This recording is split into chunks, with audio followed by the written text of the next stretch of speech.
Cops kill two birds with one stone. Santa Cruz man held for KFC. Robbery with evidence from sports and games heist. Police have arrested a Santa Cruz man for a robbery at KFC El Dorado on Monday morning, with key evidence directly connecting him to an earlier armed robbery at Sports and Games Tanapuna. Authorities say they are confident the same suspect committed both crimes. Around 8:15 a.m., officers PC Lewis and PC Mahaber, supported by RP units, responded to a report of a robbery at KFC along the Eastern Main Road. The suspect, later identified as Raheem Filbert of La Cano Road, Lower Santa Cruz, fled in a red band maxi taxi along the priority bus route before being intercepted.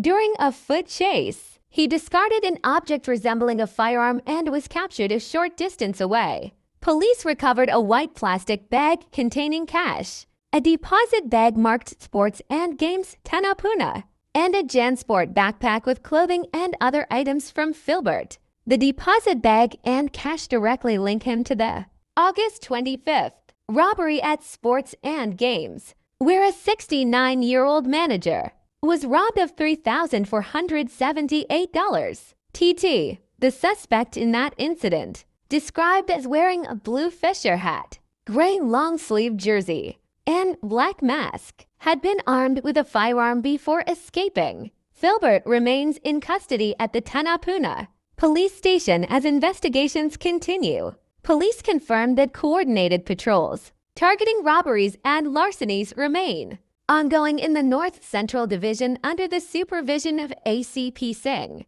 SNR, SIPT, GIFT, ASP Bharat, and INS